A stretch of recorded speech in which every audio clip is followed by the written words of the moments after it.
Jésus continue de se manifester avec l'intention de châtier les créatures. Je l'ai supplié de déverser son amertume en moi et d'épargner le monde entier, ou au moins les miens et ma ville. Le confesseur est du même avis que moi.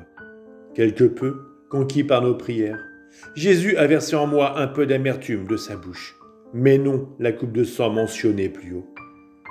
Le peu qu'il a versé, j'ai cru comprendre qu'il le faisait pour épargner ma ville ainsi que les miens, mais pas complètement. Ce matin, je fus une source de souffrance pour lui.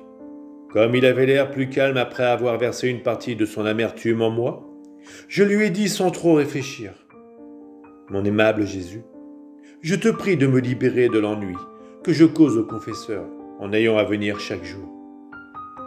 Que t'en coûterait-il de me délivrer toi-même de mon état de souffrance, puisque c'est toi-même qui m'y as placé ? En effet, cela ne te coûterait rien, et quand tu le veux, tout est possible. » À ces mots, le visage de Jésus exprima une telle affliction qu'elle pénétra jusqu'au fond de mon cœur. Et sans me répondre, il disparut. J'en suis resté très peiné. Seul le Seigneur sait à quel point, surtout à la pensée qu'il ne reviendrait plus. Cependant, un peu plus tard, il est revenu encore plus affligé. Son visage était tuméfié et ensanglanté à cause des offenses qu'il venait de subir. Tristement, il me dit : « Regarde ce qu'ils m'ont fait. Comment peux-tu me demander de ne pas châtier les créatures ?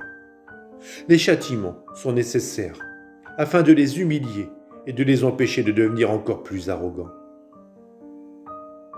Tout se passe comme d'habitude. Cependant, plus particulièrement ce matin, j'ai mis tout mon temps à plaider auprès de Jésus. Il voulait continuer de faire tomber la grêle comme il l'a fait ces derniers jours. Et moi, je ne voulais pas. De plus, un orage se préparait. Les démons s'apprêtaient à frapper quelques endroits par le fléau de la grêle. Pendant ce temps, je vis le confesseur qui m'appelait de loin, m'ordonnant d'aller chasser les démons afin qu'ils ne puissent rien faire. Comme j'étais en route, Jésus est venu à ma rencontre pour m'empêcher d'avancer. Je lui dis : « Oh mon Seigneur, je ne peux pas arrêter.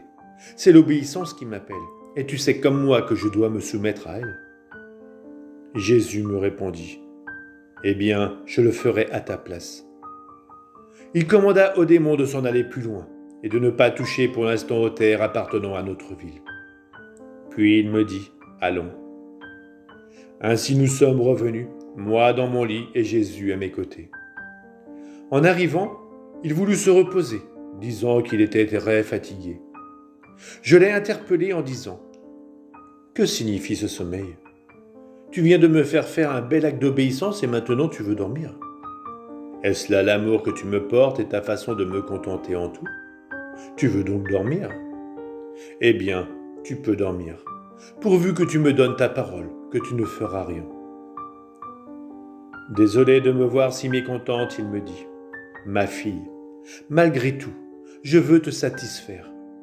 Allons ensemble encore une fois au milieu des gens, et voyons lesquels méritent d'être punis pour leurs actions mauvaises. Peut-être que grâce au fléau, ils se sont convertis. J'épargnerai ceux que tu veux, ceux qui ont au moins besoin d'être punis et que tu veux épargner. » Je repris : « Seigneur, je te remercie pour ton infinie bonté à vouloir me donner satisfaction. Mais en dépit de cela, je ne peux pas faire ce que tu me dis. Je n'ai ni la force ni la volonté de voir châtier une seule de tes créatures. Quel tourment ce serait pour mon cœur si j'apprenais que l'une d'elles a été châtiée et que c'est moi qui l'aurais voulu. Qu'il n'en soit jamais ainsi, jamais, ô Seigneur. » Puis le confesseur m'a appelé à l'obéissance et tout s'est terminé.